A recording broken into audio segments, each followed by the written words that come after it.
안녕하십니까. 코로나19 통합 뉴스룸 5시 뉴스입니다. 어제 오전에 발생한 경기도 이천 쿠팡 물류센터 화재가 지금도 계속되고 있는데요. 진압 활동 중 실종된 소방관 구조 작업은 내부 진입이 어려워서 불가능한 상황입니다. 현장 연결합니다. 신지원 기자, 지금도 화재가 진행 중입니까? 네, 건물 안에서 수많은 물건들이 아직도 불에 타고 있는 상황입니다. 이로 인해 시커먼 연기가 건물 밖으로 쉴 새 없이 뿜어져 나오면서 하늘을 뒤덮을 정도입니다. 검은 분진이 바람을 타고 주변으로 날리고 있습니다. 제가 서 있는 곳이 불이 난 건물에서 100여 미터 떨어진 지점인데 매캐한 냄새가 점점 심해지고 있습니다. 불이 난 물류센터는 지상 4층, 지하 2층이고 연면적 12만 제곱미터 규모의 대형 건물입니다. 게다가 건물 안에 불에 타기 쉬운 물질들이 많이 쌓여 있었기 때문에 진화 작업이 속도를 내지 못하고 있습니다.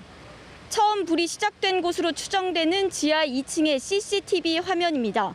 빼곡히 들어선 선반마다 배송을 앞둔 물건들이 가득 쌓여 있고 선반 위에서 흰 연기가 오르는 게 보입니다. 이처럼 불에 타기 쉬운 물질들이 지금 이 시간에도 건물 안에서 계속 타면서 또 불씨가 되고 있다는 게 소방당국의 설명입니다. 다만 큰 불길은 잡았고 더 이상 연소 확대로는 이어지지 않고 있다고 말했습니다. 그렇다면 실종된 소방관에 대한 구조 작업은 어떻게 진행이 되고 있습니까? 구조 작업은 어제 중단된 이후 지금까지 재개되지 못하고 있습니다. 건물 붕괴 우려로 내부 진입이 불가능하기 때문입니다. 건물 안 중앙부에서 휘어서 주저앉은 철골 구조물이 관찰됐는데 건물이 내려앉을 위험이 있어 진단이 시급하다는 판단에서입니다. 소방당국은 외부 전문가와 함께 진행하는 건물 안전진단이 내일 오전쯤 가능할 것으로 내다봤습니다.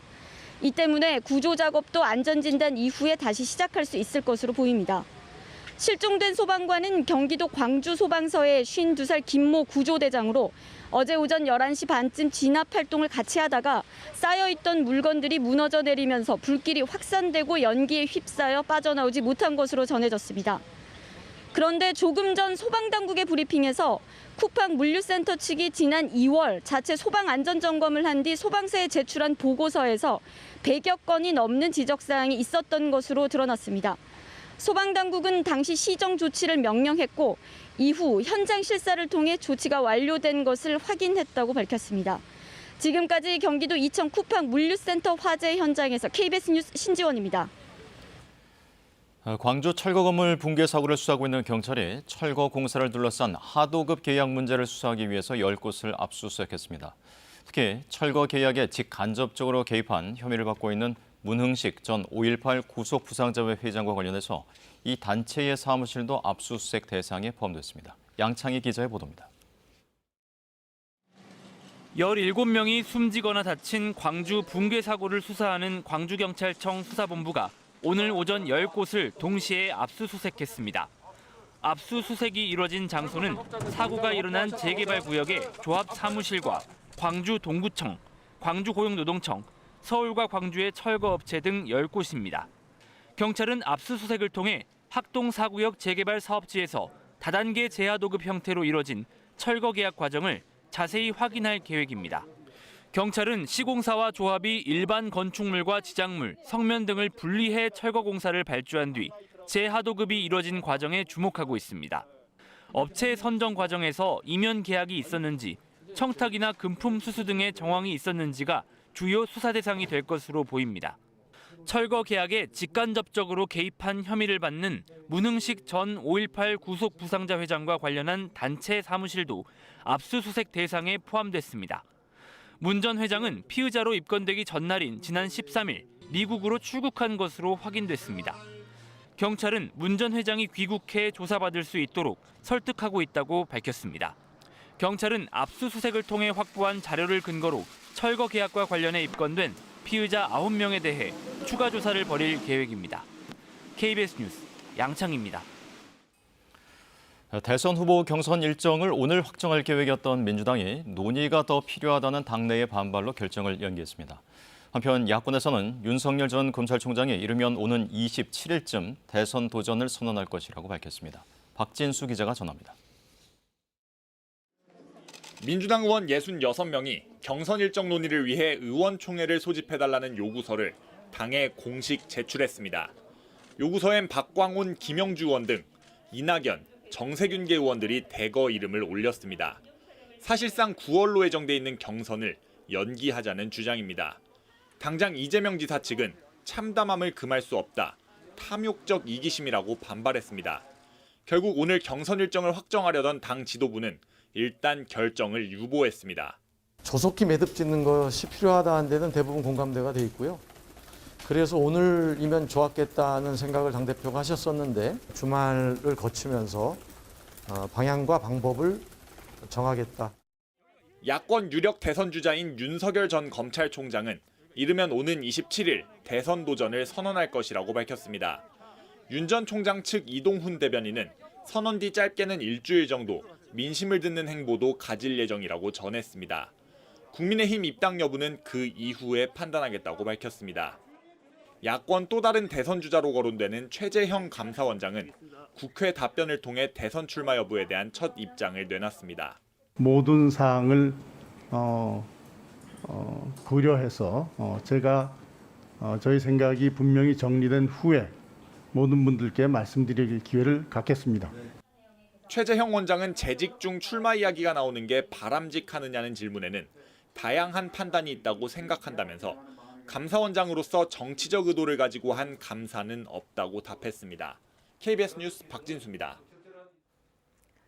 오늘 코로나19 신규 확진자는 507명을 기록한 가운데 백신 1차 접종자가 이달 말에는 1,500만여 명에 이를 것으로 전망됐습니다. 방역당국은 백신 접종 뒤 희귀 혈전증 의심 증세가 나타나면 신속히 의료기관을 방문해달라는 안내 문자를 발송하기로 했습니다. 은준수 기자입니다.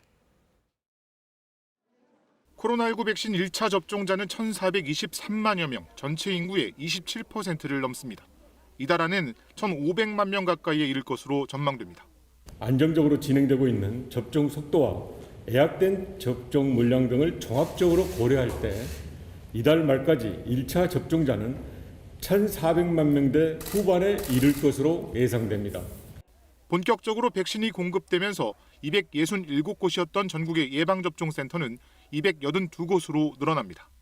공급 부족으로 이달까지 접종받지 못한 16만여 명은 다음 달 초에 최우선으로 백신을 맞을 것이라고 정부는 설명했습니다. 자치단체별로 접종 대상 일부를 자율적으로 선정할 수 있게 되고 사각지대에 있는 장애인, 노인 등을 위한 접종 계획도 마련됩니다. 정부는 백신 이상 반응으로 소액 피해 보상을 신청한 183건에 대해 보상을 결정했습니다. 인과성이 불충분해 보상에서 제외된 중증 환자에 대해서도 1,000만 원까지 의료비를 지원하고 있다고 설명했습니다. 아스트라제네카 백신을 맞은 30대 남성이 희귀 혈전증으로 숨진 사례가 나온 가운데 방역당국은 주의사항을 안내하는 문자를 발송하기로 했습니다. 백신 접종 나이를 조정할지 여부에 대해선 전문가와 함께 검토하기로 했습니다. TTS 발생 위험도, 그다음에 앞으로 이제 접종 대상자에 대한 특성 이런 것들을 종합해서 연령별 위험이라든지 이득을 검토해서 전문가 논의를 거칠 예정입니다. 백신 접종을 완료한 뒤에 코로나19에 감염된 돌파 감염 추정 사례는 29명으로 확인됐습니다. 코로나19 신규 확진자는 507명으로 사흘 연속 500명대를 기록했습니다. 국내 누적 확진자 수는 15만 명을 넘어섰고 평균 치명률은 1.33%를 나타냈습니다. KBS 뉴스 은준수입니다. 더불어민주당이 부동산 정책의 핵심 쟁점이었던 종부세와 양도세 완화안에 결론을 내리기 위한 의원총회를 진행하고 있습니다. 국회 취재기자 연결합니다. 네, 노태영 기자, 이 부동산 세제 완화안은 지난달 1차 의원총회에서도 결론을 내리지 못했는데 오늘도 비슷한 분위기입니까?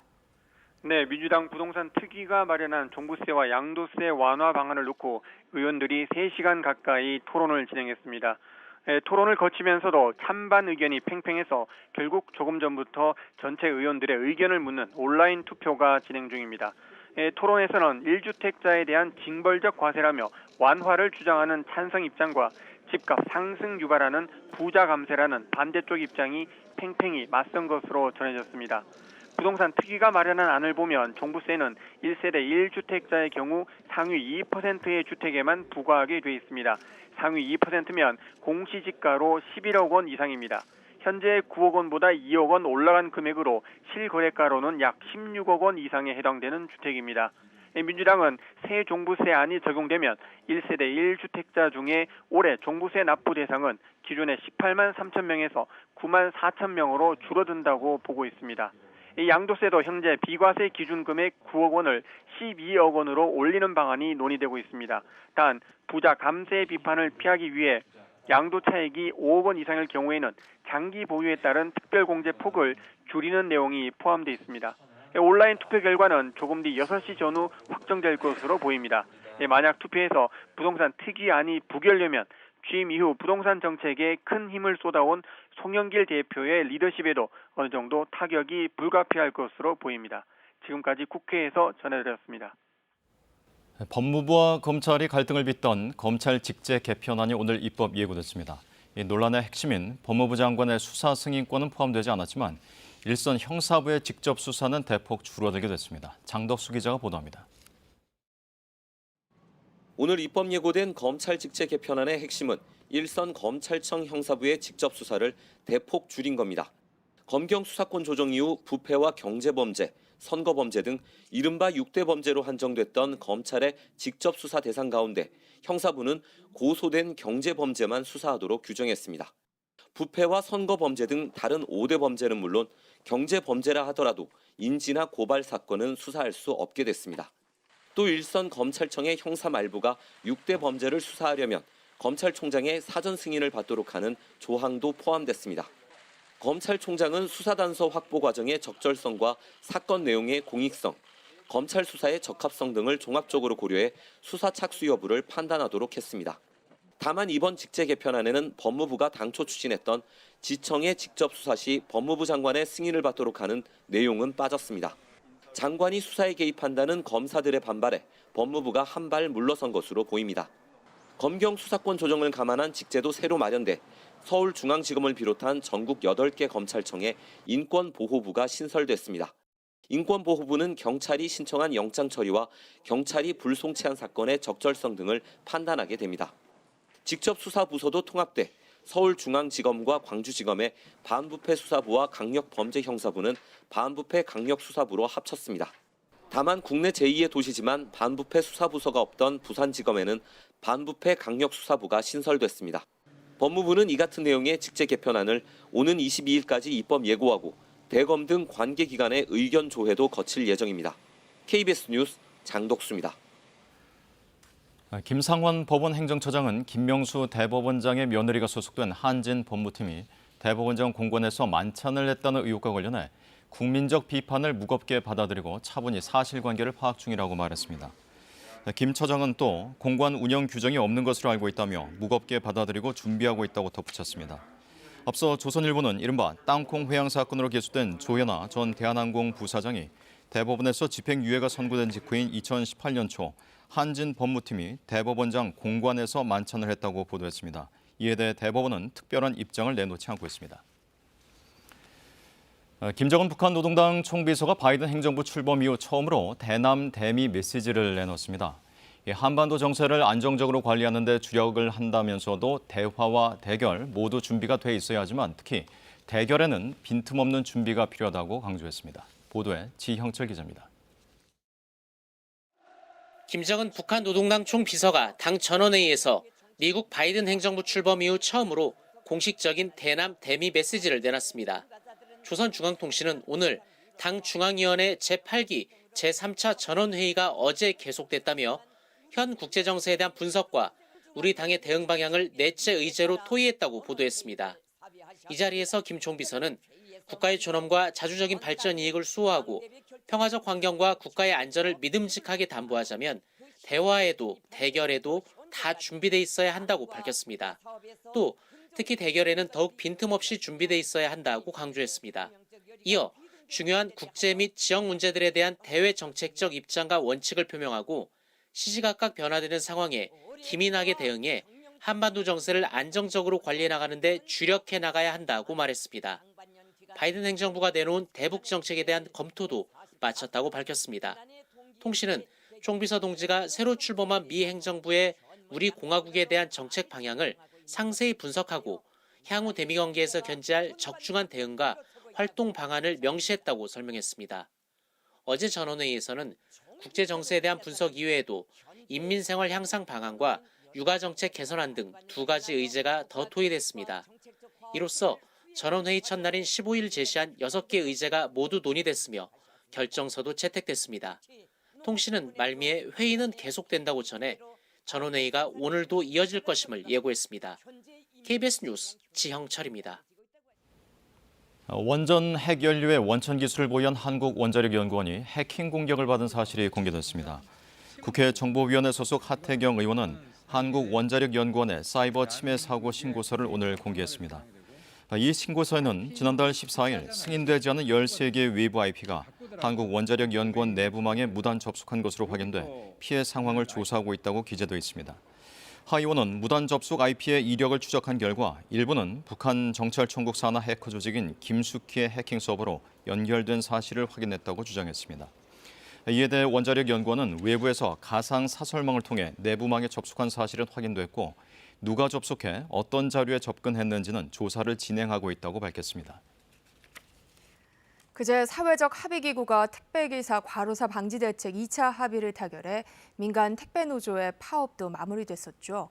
하지만 우정사업본부와 택배노조는 일부 이견이 있었는데 오늘 최종적으로 협상이 타결됐습니다. 정현우 기자입니다.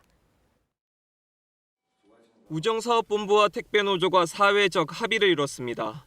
양측은 오늘 오전 택배기사 과로사 방지를 위한 사회적 합의기구를 열고 최종 합의안 마련에 성공했습니다.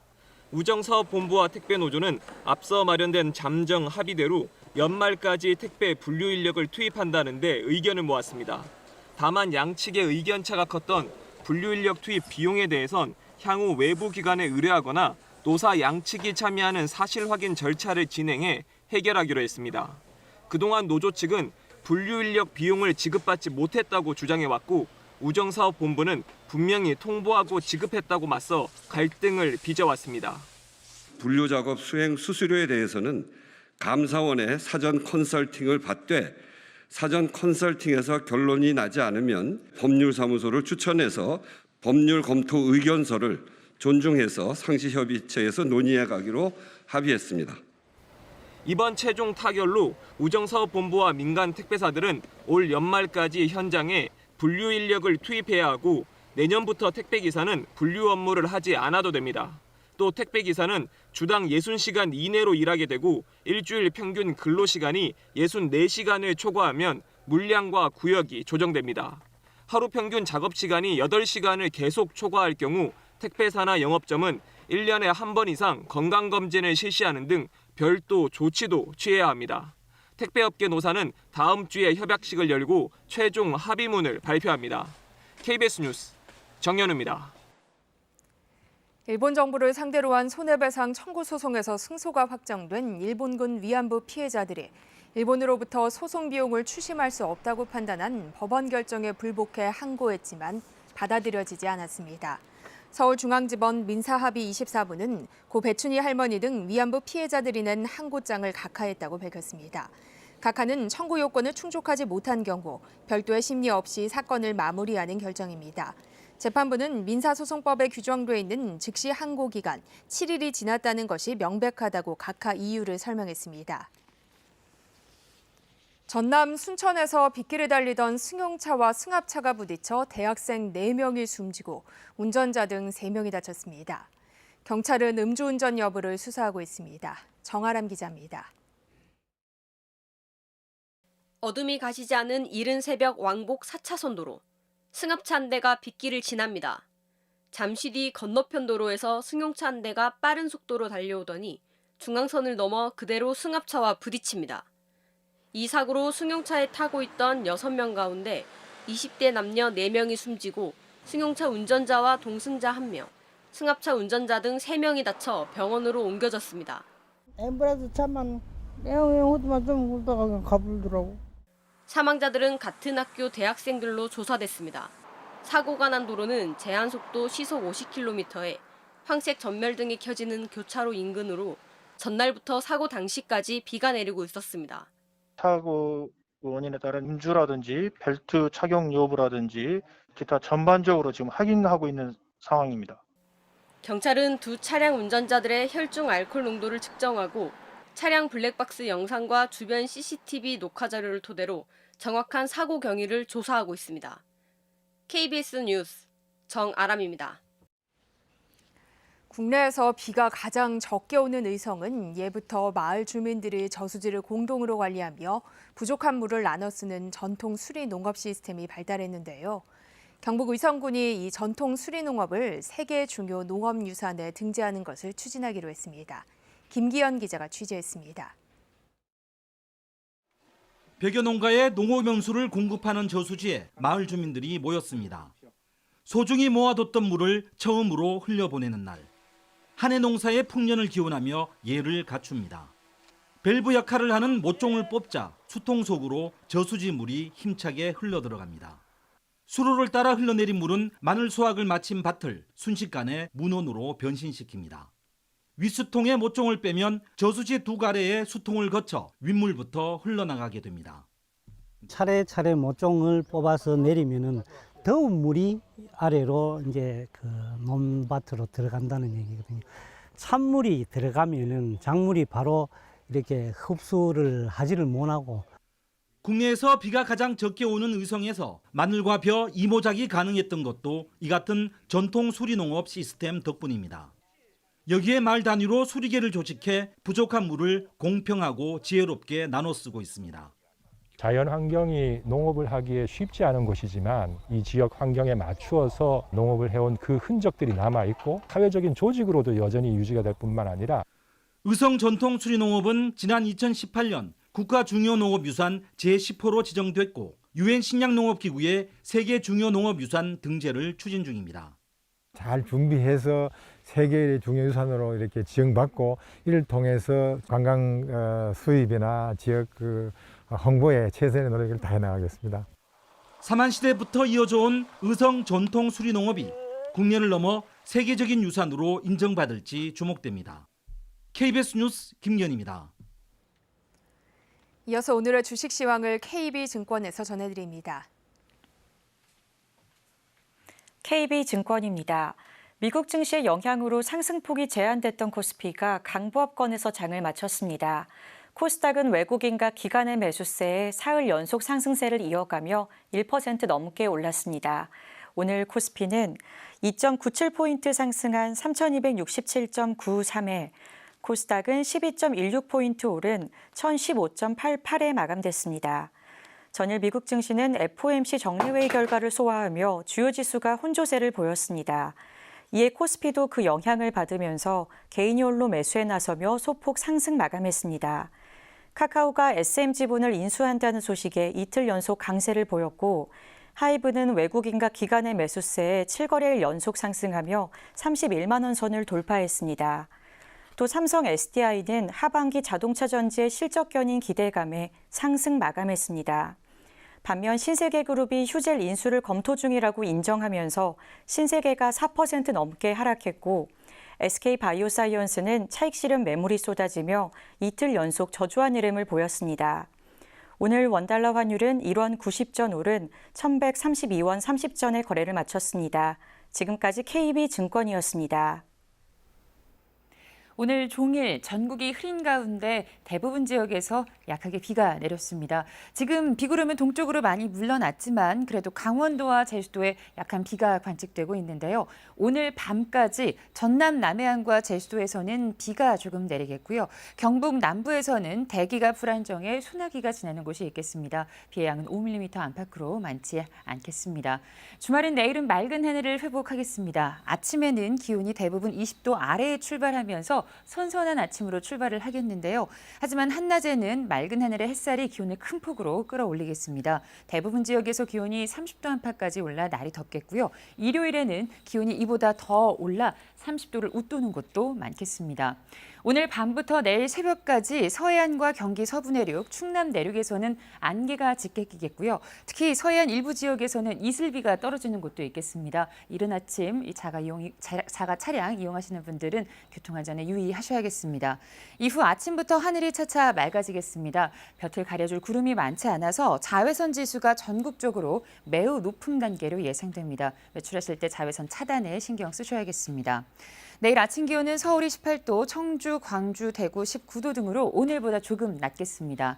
하지만 한낮에는 서울이 28도, 청주와 광주 29도, 대구 30도 등으로 오늘보다 3도에서 7도가량 높겠습니다.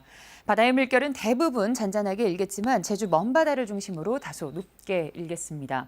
당분간 맑은 날씨가 이어지겠습니다. 다만 월요일 동해안 지역에서는 흐린 하늘이 예상됩니다. 날씨였습니다. 코로나19 통합 뉴스룸은 7시 뉴스에서 이어집니다. 시청해주신 여러분 고맙습니다.